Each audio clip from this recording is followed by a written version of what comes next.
Welcome to my channel. இந்த வீடியோல நம்ம பார்க்க போற டாபிக் என்னன்னா, ஹாஷ் ஃபங்ஷன். ஹேஷிங் டெக்னிக்ல இருக்க ஒரு மெத்தட் தான் ஹேஷிங் ஃபங்ஷன்.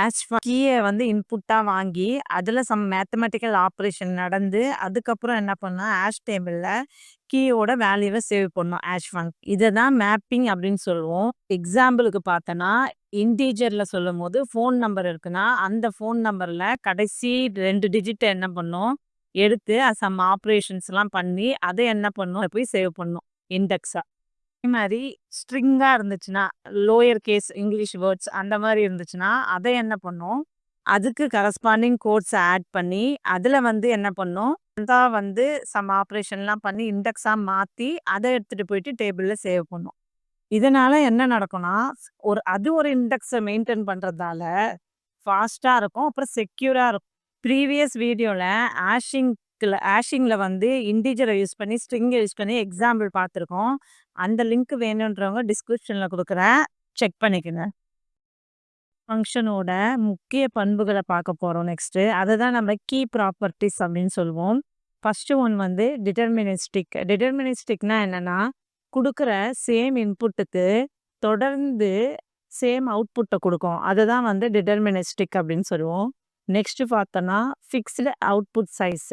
ஃபிக்ஸ்டு அவுட்புட் சைஸ்னா, எவ்வளோ பெரிய இன்புட் குடுத்தாலும், அது வந்து ஃபிக்ஸ்டா அவுட்புட்ட வந்து ஃபிக்ஸ் பண்ணி குடுக்கும். அதோட சைஸ் வந்து சேமா இருக்கும். எவ்வளோ பெரிய இன்புட்டா இருந்தாலும். நெக்ஸ்ட் பார்த்தோன்னா, எஃபிஷியன்சி குயிக்கா ப்ராசஸ் நடக்கும். நெக்ஸ்ட்டு யூனிஃபார்மிட்டி ஃபங்ஷன் டிஸ்ட்ரிபியூட் பண்ற ஹாஷ் வேல்யூஸ் வந்து யூனிஃபார்மா இருக்கும். எதுக்காகனா, கிளஸ்டரிங்க அவாய்ட் பண்றதுக்காக. கிளஸ்டரிங்னா வந்து க்ளோஸ் குரூப் அப்படின்னுவோம். அதாவது தனித்தனி குரூப்பா இல்லாம, எல்லாத்துக்கும் யூனிஃபார்மா டிஸ்ட்ரிபியூட் பண்ணும் ஹாஷ் வேல்யூவ. அதுதான் இங்க அவாய்ட் கிளஸ்டரிங் அப்படின்னு சொல்றோம். ப்ரீ இமேஜ் ரெசிஸ்டன்ஸ் அப்படின்னா என்னன்னா, இந்த ஹாஷ் ஃபங்ஷன ரிவைஸ் பண்றதுக்கு இன்ஃபீஸபிளா இருக்கணும். கண்டுபிடிக்க முடியாத மாரி இருக்கணும். ஏன்னா, ஒரிஜினல் இன்புட் என்னன்னு தெரியாம இருக்கணும். செக்யூர் டிரான்சாக்ஷனா இருக்கும்ல ஹாஷ் ஃபங்ஷன்ல நடக்கிறது. அதனால வந்து ரிவர்ஸ் ஃபங்ஷன வந்து கண்டுபிடிக்க முடியாத அளவுக்கு இருக்கணும்.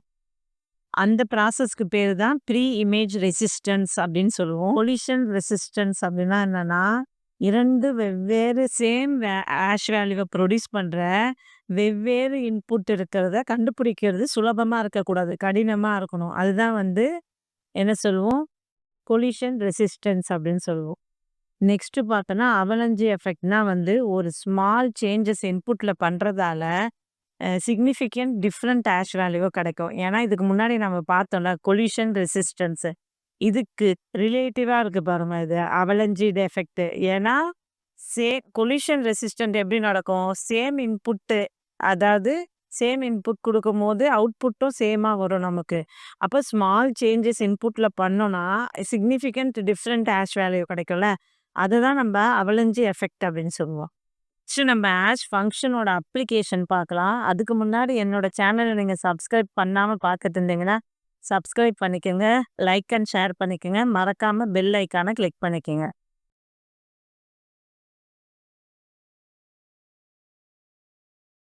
Next application of hash function அப்படின்னு பார்த்தோன்னா, ஹாஷ் ஃபங்ஷன்லேருந்து தான் ஹாஷ் டேபிளே ப்ரொடியூஸ் ஆகும். இன்டிகிரேட்டிவ்னா கரெக்டான டேட்டா டிஜிட் தான் போதா அப்படின்னு சொல்லி பார்க்கறதுக்காக செக் சம்ம உருவாக்கி டேட்டா இன்டிகிரிட்டிய வந்து உறுதிப்படுத்தும். நெக்ஸ்ட் பார்த்தோன்னா கிரிப்டோகிராஃபிங் ஃபங்ஷன் எப்படி இருக்கும்னா, குறியீட்டு அதாவது சின்ன சின்ன சிம்பிள்ஸ்லாம் உருவாக்கி அதுக்கு எக்ஸாம்பிள் பார்த்தோன்னா, SHA-255 அப்படின்றது ஒரு கிரிப்டோகிராஃபி ஃபங்ஷன். இதெல்லாம் உருவாக்கி செக்யூரா மாத்தும் டேட்டாவ. நெக்ஸ்ட் பார்த்தோன்னா, ஃபைனலா டேட்டா ஸ்ட்ரக்சரையே உருவாக்குறதுக்கு ஹாஷ் ஃபங்ஷன்ஸ் வந்து இதுக்கு எக்ஸாம்பிள் பார்த்தோன்னா, Bloom filter and hash sets எல்லாம் சொல்லலாம். நெக்ஸ்ட்டு ஹாஷ் ஃபங்ஷனோட டைப்ஸ் பார்க்கலாம். First one division method. Division method வந்து கீய வந்து எதுவால டிவைட் பண்ணோம்னா, பிரைம் நம்பரால டிவைட் பண்ணி வர ரிமைண்டர வந்து சேவ் பண்ணும். இதுதான் வந்து டிவிஷன் மெத்தட். அந்த ரிமைண்டர வந்து இண்டெக்ஸா அதாவது ஹாஷ் டேபிளோட இண்டெக்ஸா எடுத்துக்கும். இதுக்கு ஃபார்முலான்னு பார்த்தோன்னா, H(k) = K mod M. இத மாடுலஸ் சொல்லுவோம்ல. இதுல கே அப்படின்றது கீ, அப்புறம் எம் வந்து பிரைம் நம்பர். நெக்ஸ்ட் பார்த்தோன்னா மல்டிப்ளிகேஷன் மெத்தட். இதுக்கு formula h of k equal to floor m of k a mod 1 of floor. இப்போ இந்த சிம்பிளை வந்து ஃப்ளோருன்னு படிக்கணும். எம்னா வந்து மல் ஃப்ராக்ஷனல் பார்ட்டு எம்முன்னு சொல்லுவோம். கே வந்து இதில் கீ, ஏ வந்து கான்ஸ்டன்ட். அந்த கான்ஸ்டன்ட் எப்படி இருக்கணும்னா 0க்கு குறைவாக இருக்கக்கூடாது, 1க்கு குறைவாக இருக்கலாம்.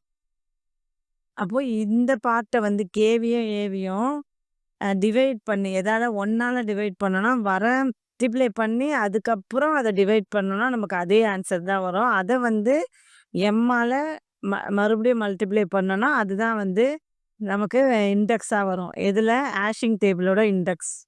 ஸ்கொயர் மெத்தட்னா கீயை ஸ்கொயர் பண்ணி அதோட மிடில் வேல்யூவாக வந்து நம்ம ஆஷ் வேல்யூவாக எடுக்கிறோம். அதனால இந்த பேர்லேயே இருக்குது பாருங்க, mid square method. Middle of the வேல்யூவை அதாவது ஸ்கொயர் பண்ண மிடில் ஆஃப் த வேல்யூவை நம்ம ஆஷ் வேல்யூவாக எடுத்துக்கணும். நெக்ஸ்ட்டு ஃபோல்டிங் மெத்தட்னா வந்து கீயை ஈக்குவல் பார்ட்டாக பிரிச்சுட்டு அதை சம் பண்ணிட்டு சமேஷன் கண்டுபிடிச்சிட்டு அதை வந்து என்ன பண்ணணும், எம்மால் டிவைட் பண்ணி மாடுலஸ் கண்டுபிடிக்கணும். அப்போ ஃபஸ்ட்டு ஸ்டெப் என்னென்னா கீயை டிவைட் பண்ணணும் 2 பார்ட்டாக, அந்த பார்ட்ஸ்க்கு சம்மு கண்டுபிடிக்கணும். அப்புறம் அதை வந்து அந்த சம்முக்கு என்ன பண்ணணும், எம்மால் மாடுலோ கண்டுபிடிக்கணும். நெக்ஸ்ட்டு பார்த்தோன்னா கிரிப்டோகிராஃபிக் ஆஷ் ஃபங்க்ஷன். கிரிப்டோகிராஃபிக்னா வந்து மோர் செக்யூராக இருக்கும். அதில் இருக்க ஒரு கீக்கும் பார்த்தா எக்ஸ்ட்ரா ஒரு அடிஷ்னலாக ஒரு சிம்பிள் வந்து ஆட் ஆகிருப்போம். அதுதான் வந்து கிரிப்டோகிராஃபிக் சொல்லுவோம். அதுக்கு எக்ஸாம்பிள் பார்த்தோன்னா cryptographic example MD5, SHA-1 and SHA-256. கேரக்டரிஸ்டிக்னு பார்த்தோன்னா ஐ செக்யூரிட்டியாக இருக்கும், ப்ரீ இமேஜ் ரெசிஸ்டன்ஸ் இருக்கும். நெக்ஸ்ட்டு அதில் அடிஷ்னலாக செகண்ட் ப்ரீ இமேஜ் ரெசிஸ்டன்ஸும் இருக்கும், பொல்யூஷன் ரெசிஸ்டன்ஸ் அப்படின்னாவே கிரிப்டோகிராஃபி. ஆஷிங் பார்த்தோன்னா ஃபார்முலா வந்து h of k equal to a into k plus b whole bracket mod b whole bracket close அப்புறம் மோட் m. இப்போ இது 2 பார்ட்டையும் என்ன பண்ணணும், மல்டிப்ளை பண்ணி அடிஷன் பண்ணி மோடு கண்டுபிடிக்கணும் எதோட, பியோட. நெக்ஸ்ட்டு அதை வர ஆன்சரை மோடு m கண்டுபிடிச்சி அதுதான் வந்து கீயாக செட் பண்ணுவோம். இதில் கொலிஷன் வந்து மினிமைஸ். அதில் ஏபி வந்து கான்ஸ்டன்ட் வேரியபிள், பி வந்து பிரைம் நம்பர், எம்முக்கு கிரேட்டர் தென்னாக இருக்கும், கே வந்து ஃபைனலாக கீ. நெக்ஸ்ட் ஒன் பர்ஃபெக்ட் ஆஷிங் அப்படின்னா கொலிஷன் ஃப்ரீ ஆஷ் ஃபங்க்ஷன் சொல்லுவோம். இதில் டூப்ளிகேட் கீஸே வராது, அதாவது ஸ்டாட்டிக் செட் ஆஃப் கீஸ் அப்படின்னு சொல்லுவோம். மாறாத தன்மையில் இருக்கிறது தான் ஸ்டாட்டிக். பர்ஃபெக்ட் ஆஷிங்க்கு டைப்ஸ் பார்த்தோன்னா மினிமல் பர்ஃபெக்ட் ஆஷிங் அண்ட் நான் மினிமல் பர்ஃபெக்ட். மினிமல் பர்ஃபெக்ட் ஆஷிங் பார்த்தோன்னா அதோட ரேஞ்சு வந்து ஆஷ் ஃபங்க்ஷனோட ரேஞ்சு வந்து ஈக்குவல் டு கீயாக இருக்கும். அதே நான் மினிமல் பர்ஃபெக்ட் ஆஷிங் வந்து அதோட ரேஞ்சு வந்து லார்ஜர் தென் நம்பர் ஆஃப் கீஸாக இருக்கும். ஆஷ் ஃபங்க்ஷனை பற்றிய இன்ஃபர்மேஷன் உங்களுக்கு புரிஞ்சிருக்கும்னு நினைக்கிறேன். தேங்க்யூ ஃபார் வாட்சிங்.